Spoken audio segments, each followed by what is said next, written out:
Pagdating sa paglilingkod sa bayan, isa ng subok na veterano si Richard Dick Gordon. Walang kapaguran niyang ipinaglaban ang kabutihan ng mga Pilipino.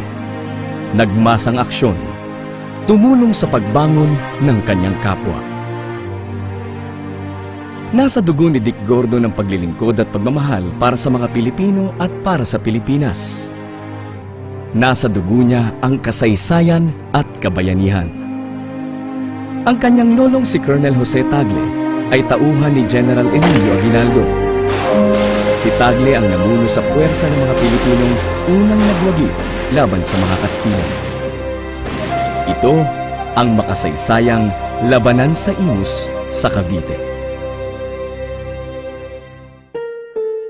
Ang ama ni Dick Gordon na si James Gordon ay isinilang sa isang US Navy Reserve sa Subic Bay. Na bagamat anak ng Pilipino at Amerikano, ay mas piniling maging Pilipino. Pinangunahan ni James Gordon ang pagpapalaya ng Olongapo mula sa Amerika. Siya ang naging unang elected mayor ng Olongapo at naging lungsod ito dahil na rin sa kanyang pagsisikap. Dahil sa matinding pakikipaglaban ni James Gordon sa korupsyon, ilang beses pinagtangkaan ang kanyang buhay hanggang mapatay sa pamamagitan ng isang tama ng bala sa ulo. He gave his life. If you're a person who has been threatened seriously, you know that there are people out to get you, and he still went for it. You wonder, your son wonders, and as I wondered, is it worth it? And while the initial sense would be it's not worth it, then I knew it was worth it.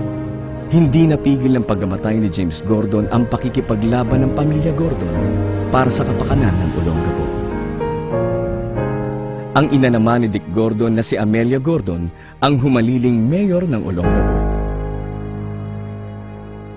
Ang pagkamatay ng kanyang ama, bagamat napakasakit, ang siyang humulma sa kapalaran ni Dick. Sa edad na 24, habang siya'y estudyante pa lang ng abogasya sa Universidad ng Pilipinas, tumakbo siya bilang kasapi ng Constitutional Convention at naging pinakabatang delegado ng CONCON. Sa panahong minamaliit at inaalipusta ang Olongapo at binansagang Sin City, nagdesisyon si Dick Gordon na tumakbong mayor. My father used to tell me when I was a little boy, I don't care if you're going to be a basurero. So long as you're number one basurero, I will be happy.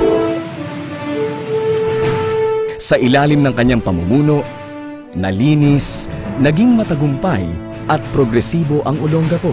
Naging halimbawa ito para sa ibang mga lungsod, kinilalang Model City.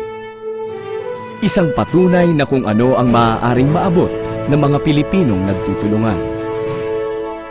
People come here and they see malinis ang Olongapo. It is not because of Mayor Gordon, it is because we discovered that when you have leaders and when you have a great people na nagsama, gaganda ang bayan, nilinis ang bayan. Sa liderato ni Dick Gordon, naging aktibo ang Olongapo. Disiplinado ang mamamayan, masino, bawal ang tamad. Ayon kay Dick Gordon, ang tagumpay ng kanyang pamumuno ay mula sa suporta, pagkakaisa at pagpupursige ng bawat Olongapeño na iangat ang kanilang buhay at kabuhayan.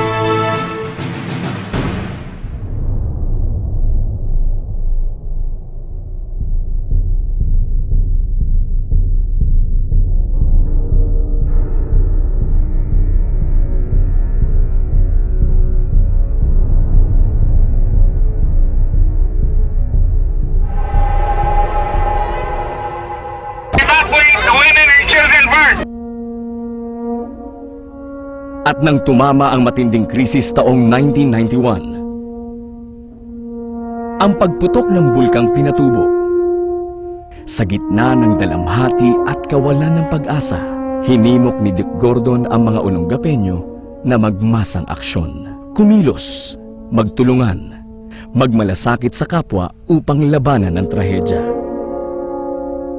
That's what keeps me going. Bawat oras sama-sama sa hirap at ginhawa. They know that.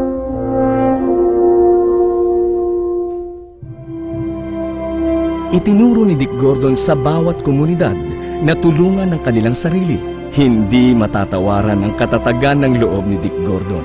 Hindi sumusuko sa harap ng pagsubok. Nagbigay inspirasyon, pag-asa, tapang at determinasyon sa mga tao.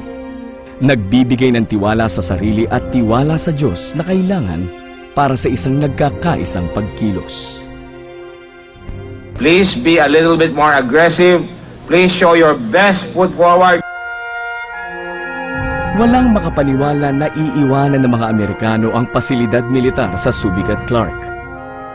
Bilang mayor ng Olongapo, nakita ni Dick Gordon na dapat paghandaan ng maagap ang posibilidad na aalis nga ang mga Amerikano. Kaya gumawa agad si Dick Gordon ng plano para gawing isang komersyal na pasilidad ang Subic. Tama ang naging hinala ni Dick Gordon. Umalis sa mga Amerikano noong 1992. But today we pick it up. We pick it up with great fervor and with great resolve. In spite of Pinatubo, in spite of all the others who say we cannot do it, to them we say, we shall do it and we will begin right now. Pero dahil naging handa si Dick Gordon, nakabangon ng Olongapo mula sa pagkawala ng mga benepisyong pangkabuhayan at pang-ekonomiya na dulot ng mga Amerikano. Binuo ni Dick Gordon ang planong gawing isang malayang daungan o free port ang Subic tulad ng Hong Kong at Singapore. Sa kanyang pangunguna, nagkaisa ang mga taga-Olongapo sa pagkumbinse sa Kongreso na gawing free port ang Subic. Naging inspirasyon si Dick Gordon ng may 8,000 katao para kusang loob na magbigay ng serbisyo para ayusin ang nakatiwangwang na Subic. Binantayan upang hindi manakaw ang mga mahalagang gamit. Nilinis ng mano-mano. Dito umiral ang espiritu ng volunteerismo. Patunay rin sa abilidad ni Dick Gordon ang matagumpay niyang pakikipagnegosasyon sa World Bank na pondohan ang pagsisimula ng SBMA o Subic Bay Metropolitan Authority. Nakilala sa buong bansa si Dick Gordon bilang chairman ng SBMA. Hindi nagtagal, nagbunga ang lahat ng pagsisikap. Sa unang taon ng operasyon ng SBMA, nagwagi ito bilang Destination of the Year. Sa ikatlong taon ng operasyon, hindi na umasa ang SBMA sa pondo ng gobyerno. Naging sentro ng malakihang negosyo at pandaigdigang kalakalan. Binisita ng matataas na lider ng iba't ibang bansa. Nagbigay ng trabaho sa 70,000 katao. Pinaka-progresibong export zone ng bansa. Mahigit 3 bilyong dolyar ang pumasok na puhunan. Nobody's gonna steal this facility anymore from anybody. People own this facility. They own it not because the law says so, but because they work for it. And they are making the country proud. Subalit, naging madilim ang kasaysayan ng SBMA. Dahil sa politika, inalis mula sa SBMA si Dick Gordon. Bumaba siya sa pwesto na buo ang pagkatao at dignidad. Hindi siya naigupo ng mga ganitong pagsubok.